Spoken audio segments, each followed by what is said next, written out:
The great crystal halls of Centauri Prime sparkled with light from 3 different suns.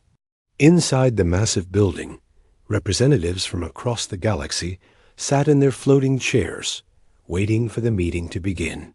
Ambassador Crixtal of the Vorthic Empire stood at the center of the room, his purple skin gleaming under the bright lights. In his 4 hands, he held a small datapad containing information about a newly discovered species. "Fellow council members," Crixtal began, his voice echoing through the hall, "we have found another primitive world. The species calls itself human, and their planet is named Earth." He pressed a button on his datapad, and a holographic image appeared above the gathering. The image showed a blue and green planet with white clouds swirling around it. The other aliens in the room leaned forward to get a better look. Most of them had never seen Earth before, but it looked like many other worlds they had conquered over the years. Nothing special about it at all. What makes them so primitive? Asked Counselor Zethra, a tall being with gray skin and large black eyes. Her species, the Altarians, had been part of the Galactic Council for over 2,000 years. Crixtal smiled, showing his sharp teeth. They still fight wars with metal bullets and explosive devices. They have no energy weapons, no plasma shields, and no faster-than-light travel. Their biggest ships cannot even leave their own solar system without taking months to travel between planets. Laughter filled the great hall. The idea of a species still using primitive metal weapons seemed funny to beings who had mastered energy manipulation centuries ago. Some of the younger representatives had never even seen a projectile weapon, except in museums. "How many ships do they have?" asked General Veximar of the Hegemony Fleet. He was a military commander who had conquered dozens of worlds for the Council. "Our scouts counted only 12 vessels capable of space travel beyond their home planet," Crixtal replied. "Most of their military power is still on the surface of their world. They have nuclear weapons, but those are barely effective against our simplest shields." The laughter grew louder. 12 ships was nothing compared to the thousands of vessels the Galactic Council commanded. Even the smallest member species had at least 100 ships in their fleets. "What do they look like?" asked Trade Prince Veltar of the Merchant Syndicate. He was always interested in new species, especially ones that could be put to work in the mining colonies. The hologram changed to show images of humans walking around on Earth. The aliens studied the creatures carefully. Humans looked strange to them. They had only 2 arms, 2 legs, and their skin came in different colors. They had hair on their heads and small eyes compared to most galactic species. "They appear to be physically weak," observed Dr. Nethcall, the Council's chief scientist. "No natural armor, no claws, no poison glands. They seem to have evolved as prey animals, not predators." "That makes sense," agreed Crixtal. "Their behavior patterns show they are easily frightened and prefer to avoid conflict. When we sent our probe ships near their planet, they tried to communicate rather than attack. Very typical prey behavior." The discussion continued for nearly an hour. The council members talked about how to divide up Earth's resources, which humans would make the best workers, and how quickly they could be relocated to colony worlds. Nobody thought the humans would be a problem. They were just another primitive species that needed to be brought into the galactic community, whether they wanted to or not that far across the galaxy. Captain Jake Morrison sat in his command chair aboard the UES Discovery. The ship was humanity's newest and most advanced vessel, though it would have looked like a primitive bucket of metal to the aliens discussing Earth's future. Jake was reading a report from the communications officer when Lieutenant Kelly Brooks rushed onto the bridge. "Captain, we're receiving a transmission from outside the solar system," she said, her voice tense with excitement. "It's definitely alien in origin." Jake felt his heart skip a beat. Humanity had been searching for signs of alien life for decades, but this was the first time they had received an actual message from another species. "Put it on the main screen," he ordered. The image that appeared showed Ambassador Crickstill, standing in what looked like an official government building. The alien's appearance was shocking. 4 arms, purple skin, and a face that looked nothing like any Earth creature. But the translation device somehow made his words understandable. "Greetings, primitive humans of Earth," Crickstall began. "I am Ambassador Crickstall, speaking for the Galactic Council. We have decided to offer your species the great honor of joining our galactic community as a client species under the protection of the Galactic Protectorate." Jake and his crew listened in stunned silence as the alien continued. "Your terms are as follows. You will immediately cease all military activities and surrender your weapons to our peacekeeping forces. 90% of your population will be relocated to colony worlds where you can contribute to galactic society through useful labor. You will be allowed to maintain limited mining operations on 3 asteroid belts in your solar system, with all profits being shared with your protector. Species." The message went on to explain that Earth would be required to pay yearly tribute to the Council, that human technology would be replaced with approved galactic equipment, and that all human cultural practices would need to be reviewed for compatibility with galactic law. "This is a generous offer," Crickstall concluded. "Your primitive species could never survive in the larger galaxy without our protection. You have 48 hours to accept these terms. If you refuse, enforcement measures will be taken to ensure galactic peace and security." The transmission ended, leaving Jake and his crew staring at the blank screen. For several minutes, nobody spoke. Then Lieutenant Brooks broke the silence. "Sir, are they seriously telling us to surrender our entire planet and become their slaves?" she asked. "That's exactly what they're saying," Jake replied grimly. He activated the ship's communication system. "This is Captain Morrison to Earth Command. Priority Alpha message. We need to contact the President immediately." Within hours, the alien message had been analyzed by every government on Earth. President. Lisa Campbell sat in the Situation Room with her top advisors, including Admiral Carl Rodriguez and General Sam Carter. Dr. Amy Walsh, Earth's leading expert on languages, had spent hours studying the alien transmission. "There's no doubt about their intentions," Dr. Walsh reported. "They're not offering us a choice. This is a demand for complete surrender disguised as a diplomatic offer." "What are our options?" President Campbell asked. Admiral Rodriguez looked down at his reports. "Honestly, Madam President, we're completely outmatched. Our best intelligence suggests they have thousands of ships. We have 12 that can fight effectively in space.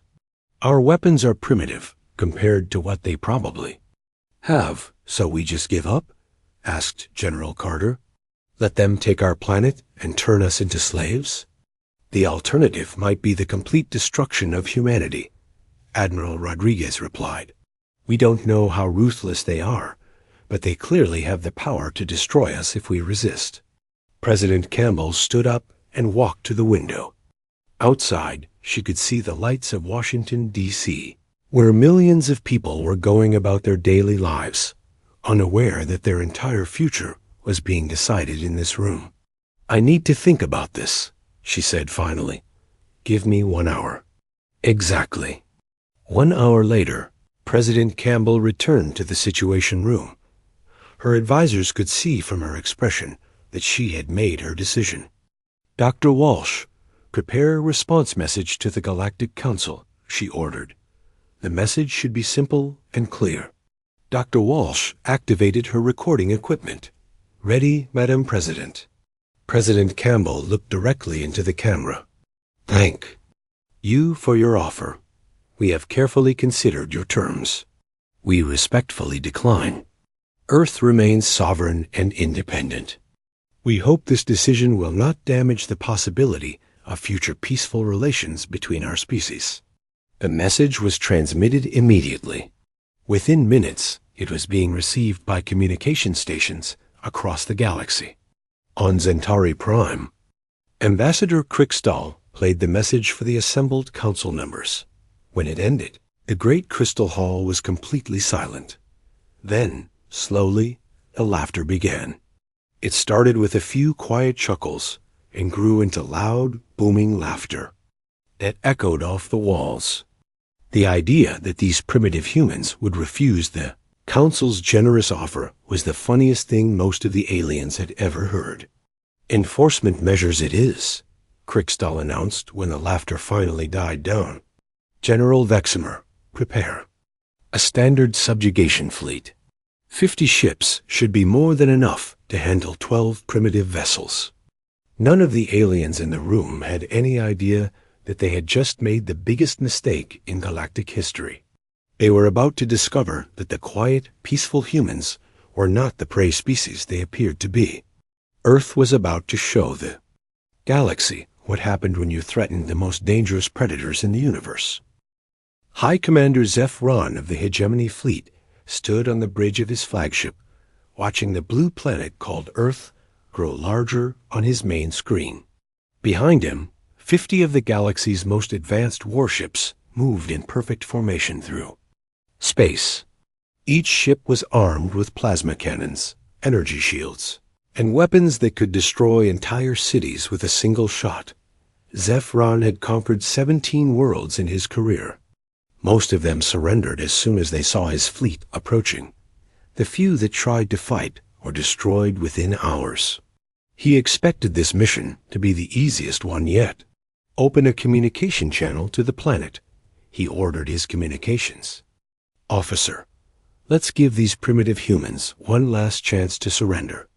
The message was broadcast to every radio and television station on Earth.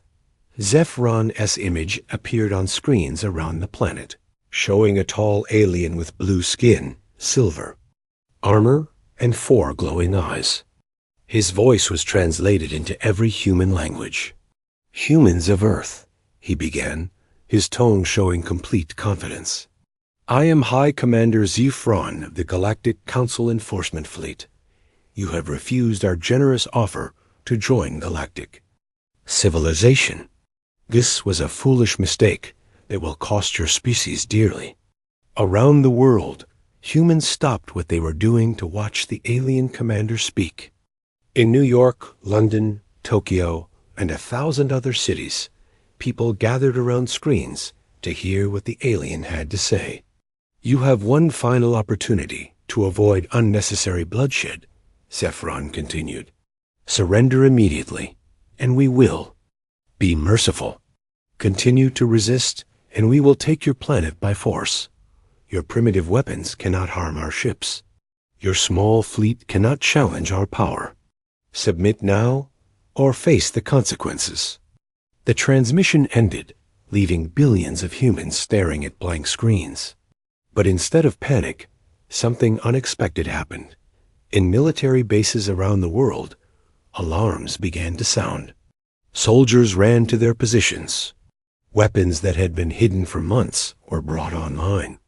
The entire planet began to prepare for war. On the bridge of the UES Discovery, Captain Jake Morrison received a message from Earth Command. The orders were simple and clear. Meet with the alien commander to discuss terms. But Jake knew these would not be normal negotiations. "Lieutenant Brooks, Sergeant Martinez, you're with me," Jake announced. "We're going to have a conversation with our new alien friends." Lieutenant Kelly Brooks was a military historian who had studied every major battle in human history. Sergeant Tony Martinez was a demolitions expert who could build bombs out of kitchen supplies. They were not the typical choice for a diplomatic mission, but Jake had a feeling diplomacy was not what the aliens really wanted. The meeting took place in space, halfway between Earth and the alien fleet. Commander Zeph Ron brought his personal shuttle, which was the size of a small building and armed with enough weapons to level a city. He was accompanied by 12 of his best warriors, all wearing powered armor and carrying energy weapons. Jake arrived in a simple human shuttle with only Brooks and Martinez. The difference in technology was obvious to everyone involved. The alien shuttle looked like something from a science fiction movie, while the human vessel looked like it had been built in someone's garage.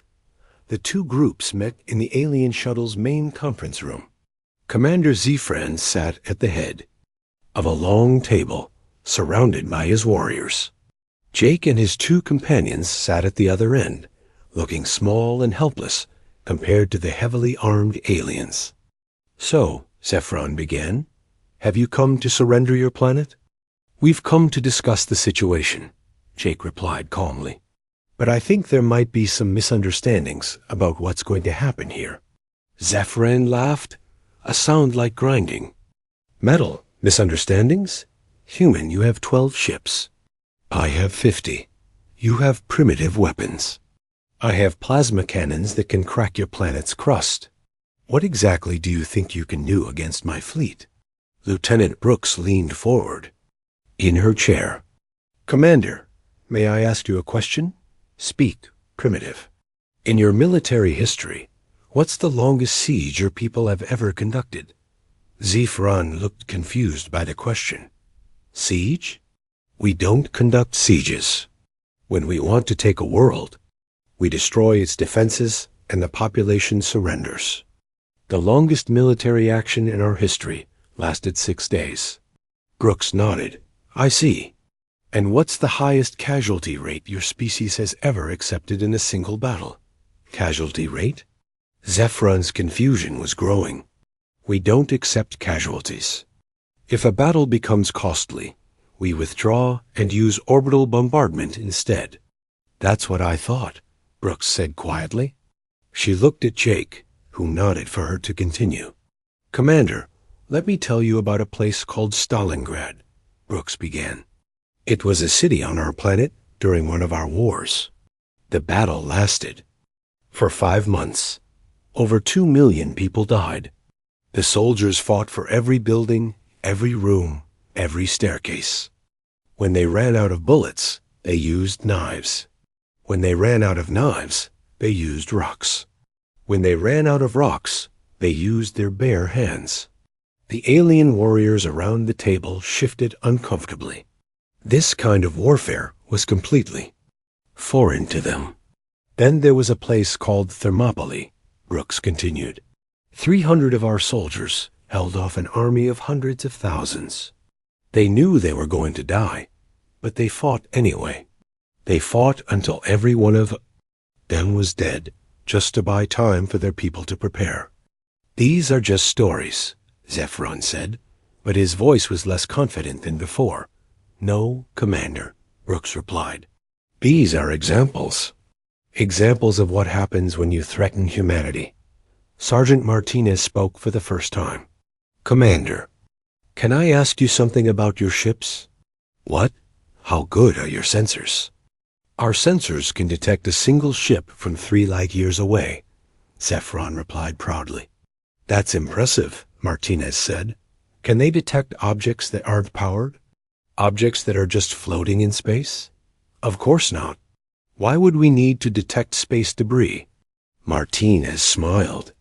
"Because, Commander, there are currently about 10,000 pieces of space debris floating around your fleet. Each piece weighs about 2 tons and is moving at roughly 30,000 kilometers per second. The color drained from Zefran's blue face. "That's impossible. We would have detected any weapons launch."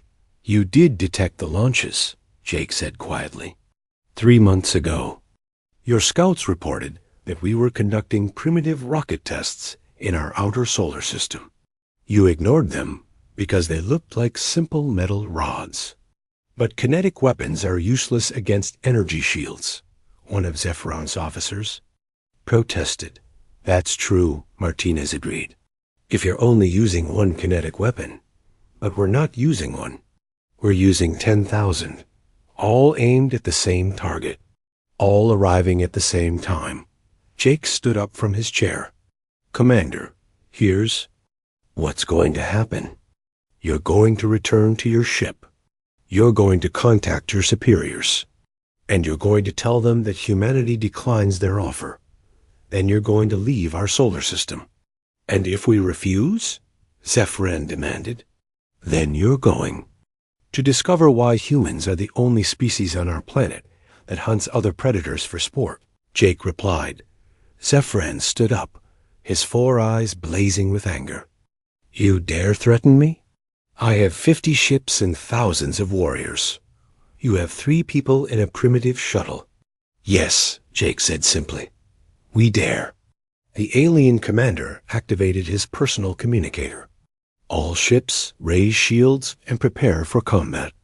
Target the human planet, and prepare for orbital bombardment. Jake pressed a button on his own communicator. Discovery, this is Morrison. Execute Thunder Run. High above the alien fleet, the first kinetic kill vehicle arrived. It was nothing. More than a 2-ton tungsten rod, but it was moving at 30,000 kilometers per second. When it hit Zephron's flagship, the energy shields collapsed instantly. The rod punched through the ship's armor like it was made of paper.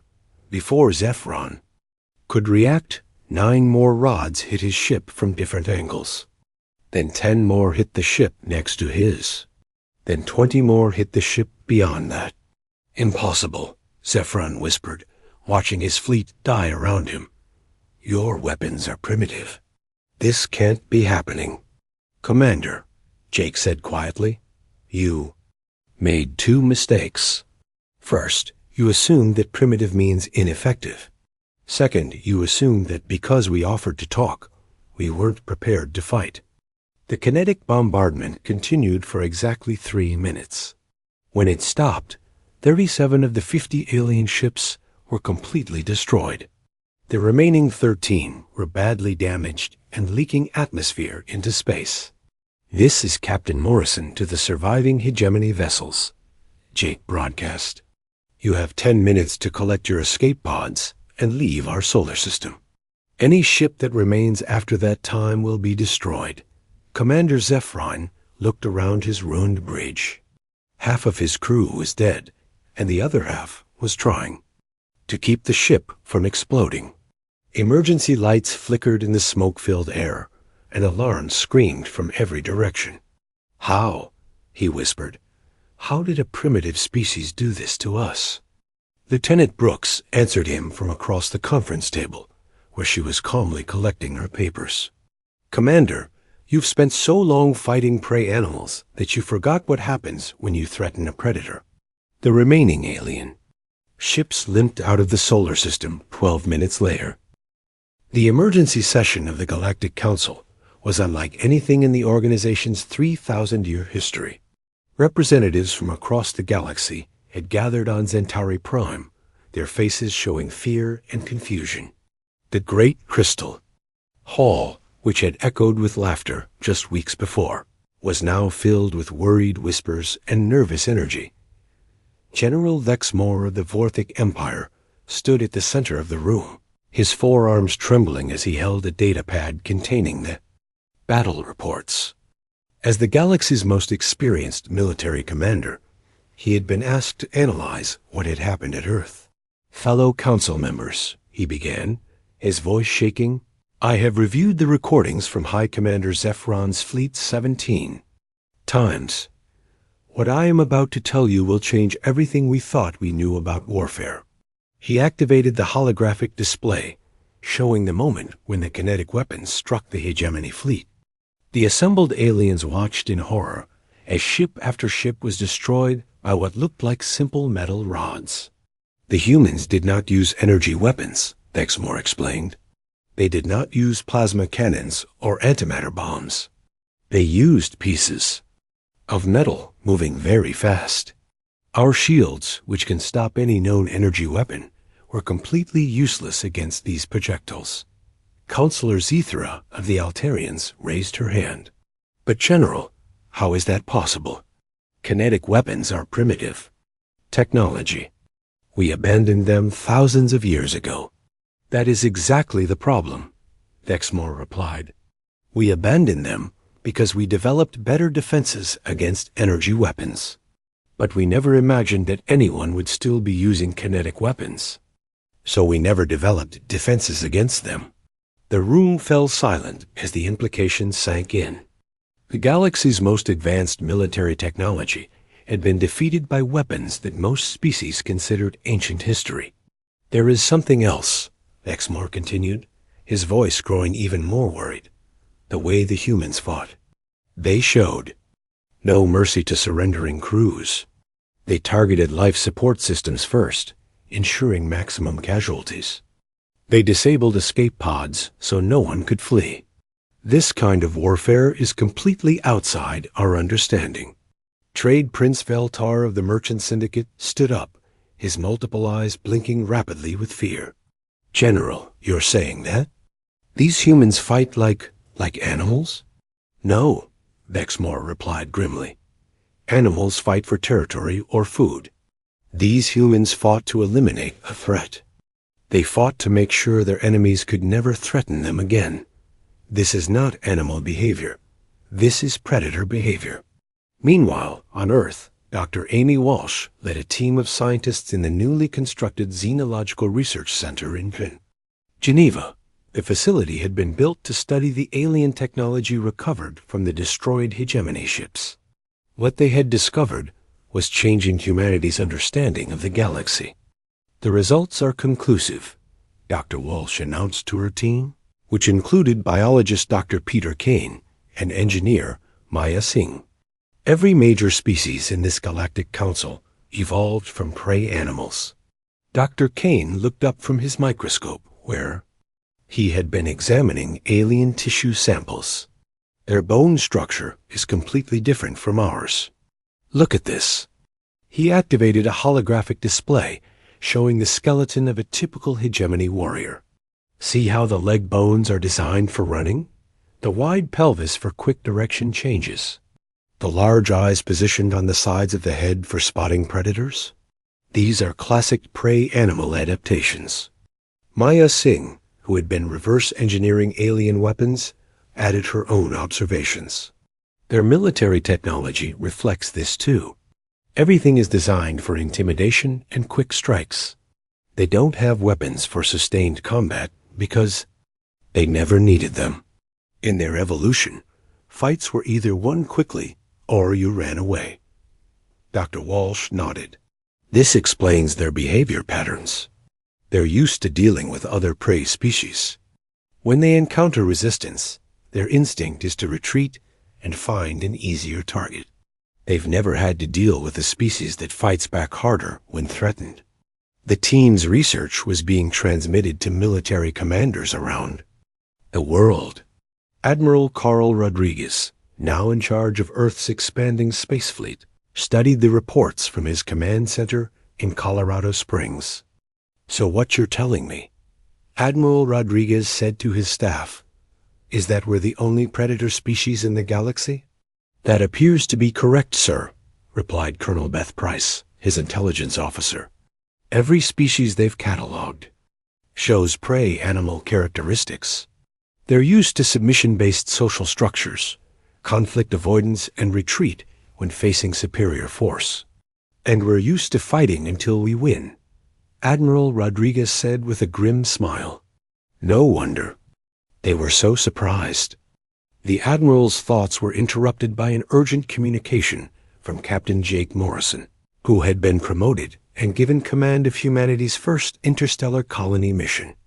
Jake's new ship, the UES Defiance, was approaching the Kepler 442 system, where human colonists were establishing their first settlement outside the solar system. Admiral, we have a problem. Jake's voice crackled over the communication system. The Kepler system is occupied. A species called the Syndicate claims ownership and is demanding we leave immediately. Admiral Rodriguez looked at the star map on his screen. Kepler 442 was 12 light years from Earth, well outside any previously claimed territory. What's their military strength? They have about 30 ships, sir, mostly converted cargo vessels with light weapons. They're designed for intimidating civilian populations, not military combat. Are they threatening our colonists? Yes, sir. They've given us 24 hours to evacuate or face enforcement action. Admiral Rodriguez thought for a moment. Humanity's first colony was important not just for resources, but for showing the galaxy that humans could not be pushed around. Captain Morrison, you are authorized to defend the colony by any means necessary. Understood, sir. We'll handle it. In the Kepler 442 system, Trade Prince Veltar arrived with his enforcement fleet, expecting to find a handful of frightened humans ready to abandon their illegal settlement. Instead, he found a thriving colony of 10,000 people who had already built permanent structures on the planet's surface. The human colony ship, the U's Defiance, waited in orbit like a giant metal guardian. It was twice the size of Veltar's flagship and bristled with weapons that the Syndicate had never seen before. Human vessel, Veltar broadcast, you are in violation of galactic law. This system belongs to the Merchant Syndicate. You will evacuate immediately or face the consequences. Captain. Morrison's reply was calm and polite. Trade Prince Veltar, this system was uninhabited when we arrived. Under Earth law, we have the right to establish a colony here. We're willing to share the system peacefully, but we will not abandon our people. You dare defy the Galactic Council? Veltar demanded. We have 30 ships to your one. Surrender now, and we will allow your people to leave safely. I appreciate the offer, Morrison replied, but I'm afraid I have to decline. Veltar was furious. First, the humans had destroyed a hegemony fleet, and now they were refusing to obey Syndicate authority. It was time to teach these primitives a lesson about galactic power. All ships, attack formation, Veltar ordered. Target their weapons and engines. We'll disable them and take their people prisoner. The Syndicate fleet moved into position, their energy weapons charging for the attack. But as they approached the human ship, something strange happened. The U's Defiance simply vanished. Where did they go? Veltar shouted at his sensor operator.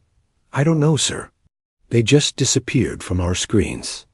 The answer came 30 seconds later when the Defiance reappeared directly behind Veltar's flagship. The human ship had been hiding in the shadow of a large asteroid, using the same stealth tactics that human submarines had perfected. Centuries earlier, the first human weapon to fire was something the Syndicate had never encountered before. Instead of an energy beam or plasma bolt, it was a stream of small metal projectiles moving at incredible speed. The bullets tore through the Syndicate ship's hull like it was made of paper. Impossible, Veltar screamed. Our shields should stop any projectile weapon. But the human weapons weren't normal projectiles. They were depleted uranium rounds fired from electromagnetic railguns. The shields that could stop energy weapons were useless against solid metal moving at 3% of light speed. The battle lasted exactly 7 minutes. The Syndicate ships, designed for intimidating cargo haulers and civilian vessels, were completely outmatched by a warship built by a species that had spent thousands of years perfecting the art of killing. When it was over, 23 Syndicate ships were destroyed, and the remaining 7 were heavily damaged. Not a single human weapon had been fired at the escape pods, but none of the Syndicate crews survived the destruction of their ships. The humans had targeted the reactor cores, ensuring that each ship exploded completely. Trade Prince Veltar found himself alone on his damaged bridge, surrounded by dead crew members and sparking electronics. His ship was leaking atmosphere and would be dead in space within hours. Captain Morrison's voice came over the communication system, as calm and polite as before. Trade Prince Veltar, your ship is disabled. We're sending a rescue shuttle to collect you and any other survivors. You'll be returned to Syndicate space with a message for your government.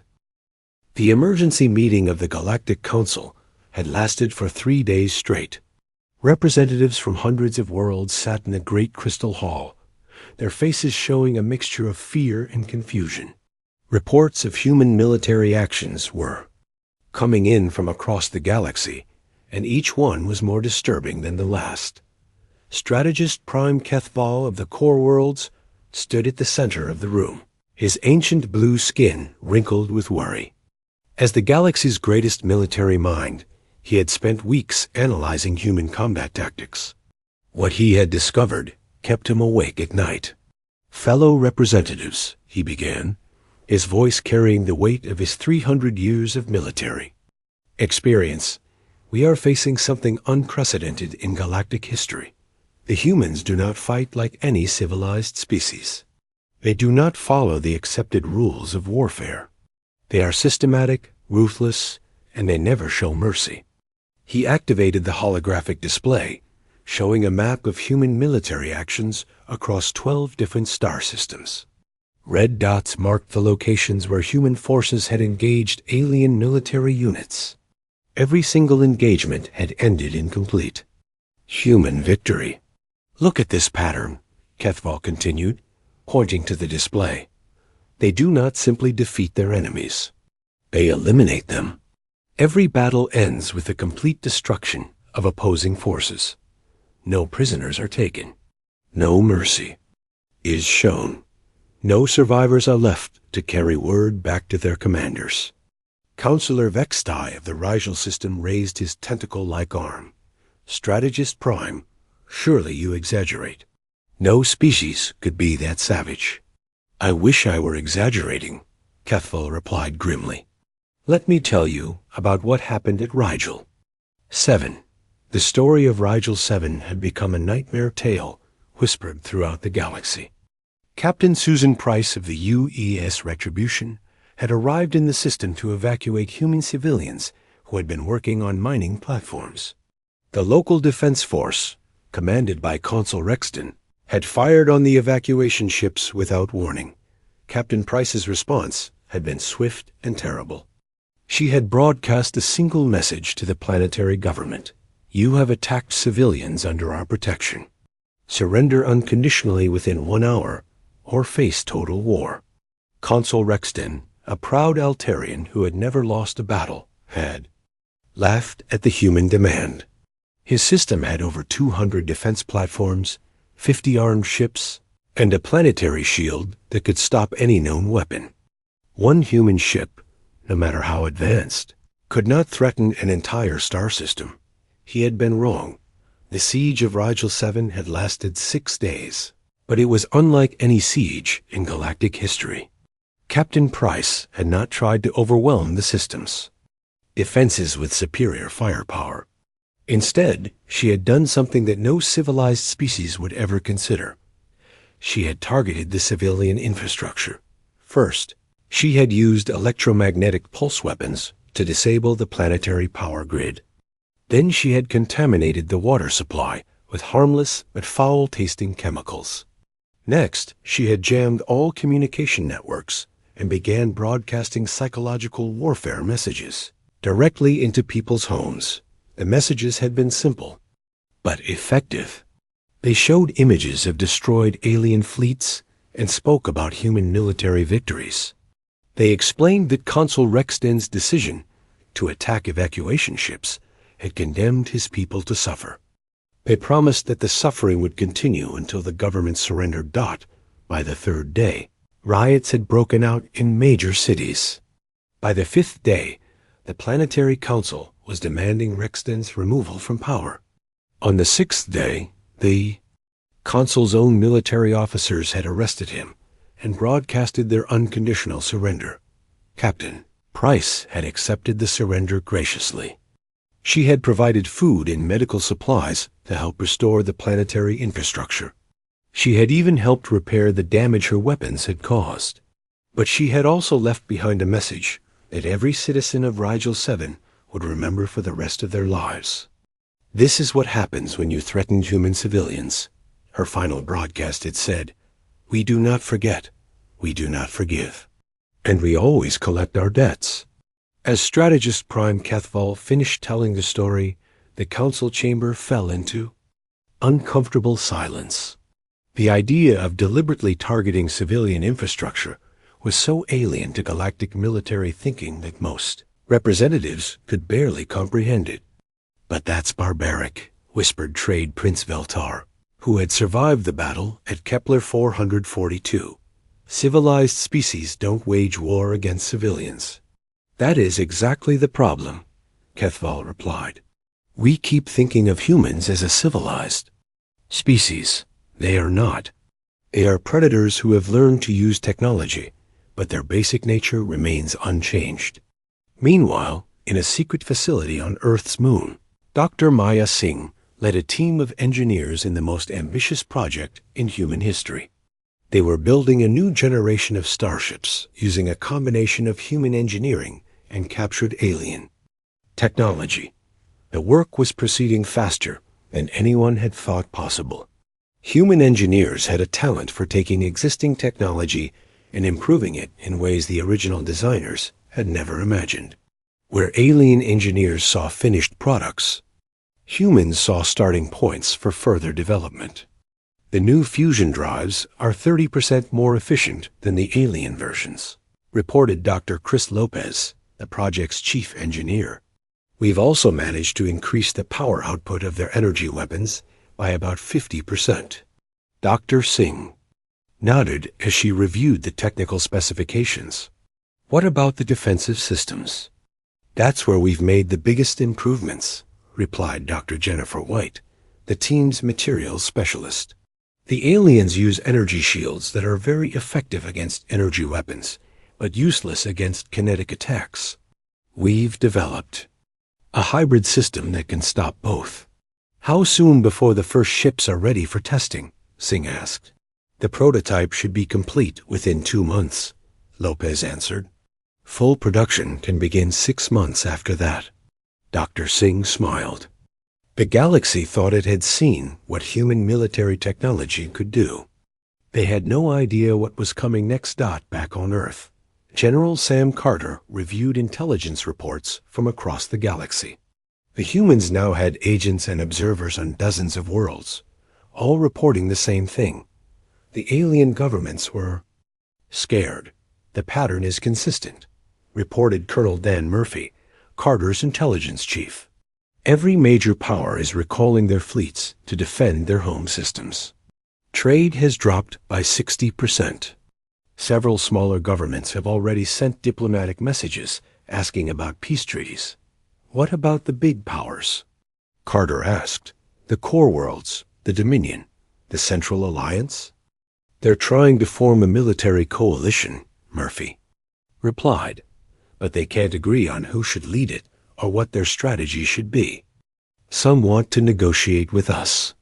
Others want to try a massive combined assault on Earth." General Carter studied the intelligence reports carefully. After 30 years in the military, he understood what he was seeing. The galaxy's governments were reacting exactly like prey animals faced with a new predator. Some were trying to hide, some were trying to flee, and some were considering a desperate group attack. "Colonel, what's our fleet strength now?" "We have 47 operational starships, sir. Another 60 are under construction and should be ready within the year." "And our opponents?" "Combined, the major powers have approximately 15,000 ships, sir." Carter nodded. The numbers were still heavily against humanity, but numbers weren't everything. The alien fleets were designed to fight other prey species using accepted galactic military doctrine. They were not prepared to face predators who fought without rules or mercy. "Colonel, send a message to Admiral Rodriguez. Tell him it's time to begin Phase 2. Phase 2 was humanity's plan to establish their dominance beyond any question. Instead of waiting for the galaxy to organize against them, humans would strike first at the most powerful alien civilizations.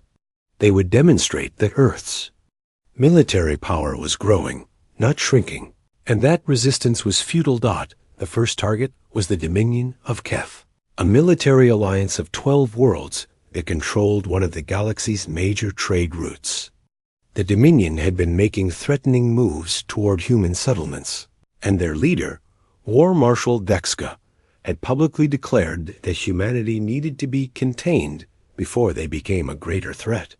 Captain Susan Price received her orders while her ship was being resupplied at the human colony on Kepler 442.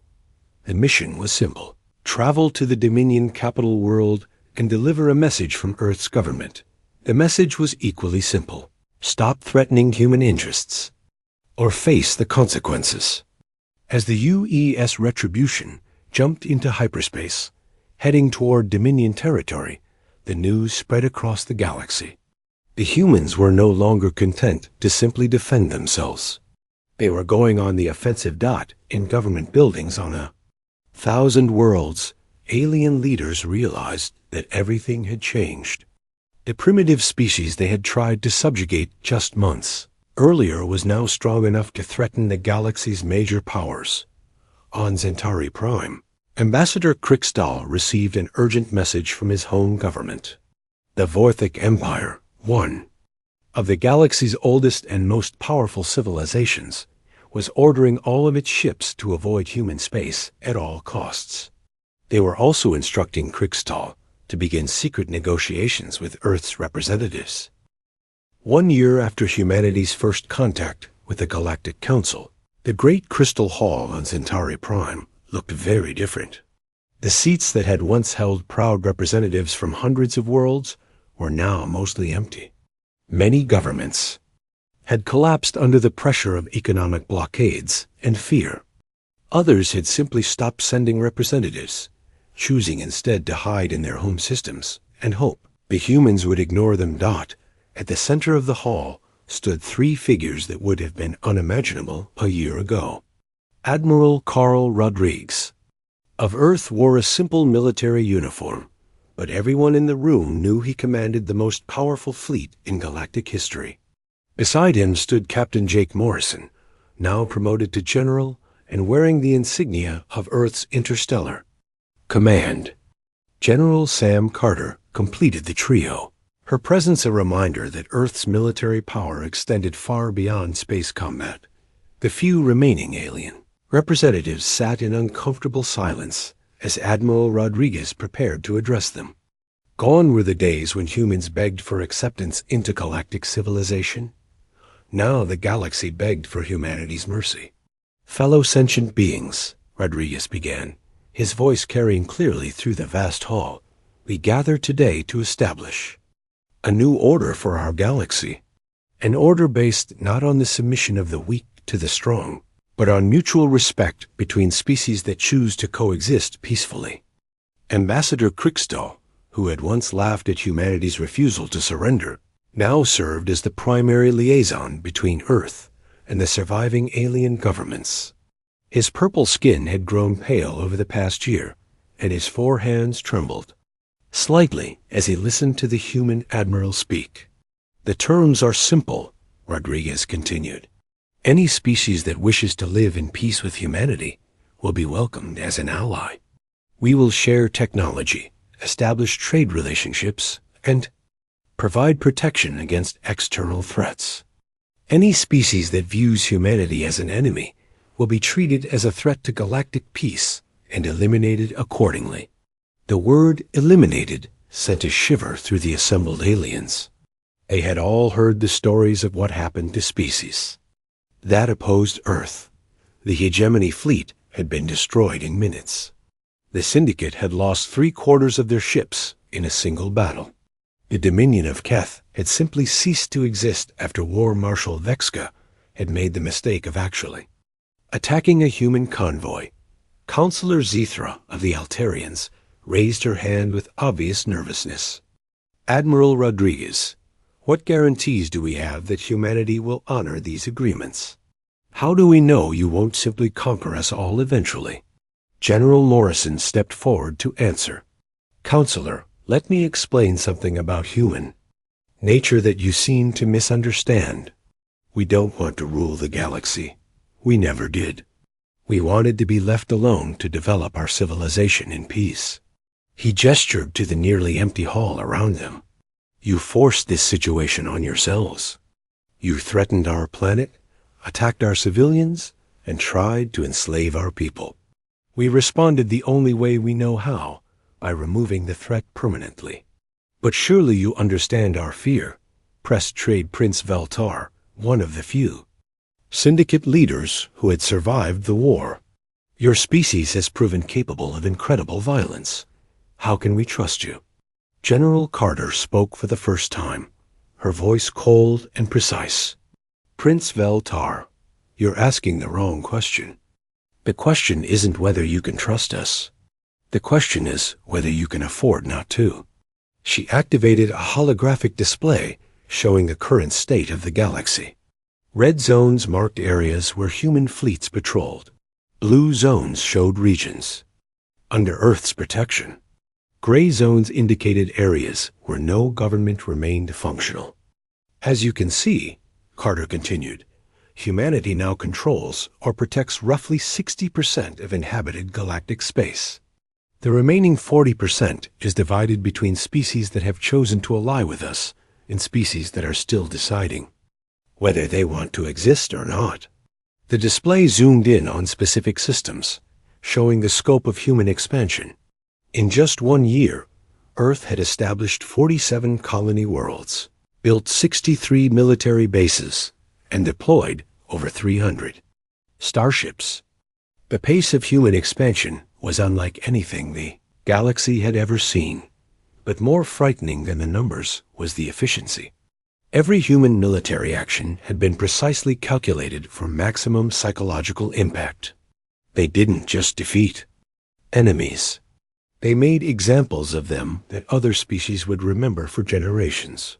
Back on Earth, President Lisa Campbell sat in the Oval Office, reviewing reports from across human space. The transformation of her species from a single-world civilization to a galactic power had happened faster than anyone had thought possible.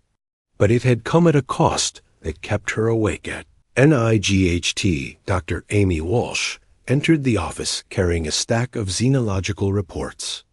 As Earth's leading expert on alien psychology, she had been studying the long-term effects of humanity's military campaigns on galactic civilization.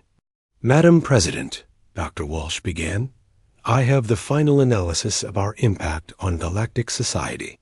How bad is it, Amy? Campbell asked. It's complicated, Walsh replied, setting down her reports. On one hand, we've ended thousands of years of stagnation. The alien species were locked into rigid social hierarchies based on submission and fear. Our presence has forced them to adapt and evolve. And on the other hand, we've traumatized an entire galaxy, Walsh said quietly. Most of these species have never encountered a true predator before. The psychological damage may take generations to heal. President Campbell nodded. She had known this day would come when they would have, to face the consequences of their actions. What do you recommend? We need to start showing them that we can be more than just warriors, Walsh replied. We need to demonstrate that human civilization has something to offer besides military dominance. This conversation was taking place while Captain Susan Price was conducting humanity's latest demonstration of power in the Outer Rim territories. 3 minor governments had formed an alliance to resist human expansion, apparently not having learned from the example of others who had tried the same approach. Price's mission was to end the alliance without firing a shot. Her ship, UES Retribution, arrived at the alliance's capital world accompanied by a fleet of 12 support vessels. But instead of weapons, they carried cargo holds full of medical supplies, food, and manufacturing equipment. This is Captain Price of the Earth Fleet, she broadcast to the planetary government. We understand you have concerns about human expansion in this region. We are here to address those concerns. Chancellor Vexinen of the Outer Rim Alliance expected threats and demands for surrender. Instead, he received an invitation to tour the human ships and see what Earth civilization could offer his people. The tour was a revelation. The alien officials saw human technology that could cure diseases that had plagued their species for centuries.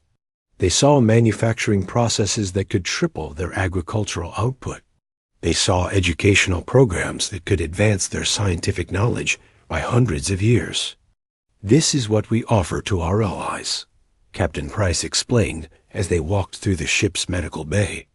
"Partnership, not domination. Progress, not conquest. And if we refuse?" Chancellor Vexenine asked nervously. "Then you refuse," Price replied simply. "We won't force you to accept our help, but we also won't allow you to threaten human settlements or shipping. Choose your path wisely." The Chancellor and his advisors spent 3 days deliberating. In the end, they chose to disband their military alliance and sign a friendship treaty with Earth. The Outer Rim worlds became humanity's most enthusiastic allies, serving as an example to other species of what cooperation with Earth could achieve. Of the peaceful resolution spread across the galaxy, carried by the same communication networks that had once spread fear of human brutality. For the first time since the war began, alien governments began to see humanity as something other than an unstoppable force of destruction. On Centauri Prime, the Galactic Council held its final session in the old format. The organization that had once ruled the galaxy was being dissolved, replaced by a new system based on voluntary cooperation rather than enforced hierarchy. Rodriguez stood once more at the center of the great crystal hall, but this time his words carried hope instead of threats. "Today marks the beginning of a new age," he announced. "An age where species are judged not by their submission to authority, but by their willingness to work together for mutual benefit. An age where the strong protect the weak instead of exploiting them." He paused, looking around the hall at the assembled representatives. Some were still afraid, but others showed curiosity and even hope. "Humanity did not ask to become the galaxy's dominant power," Rodriguez continued.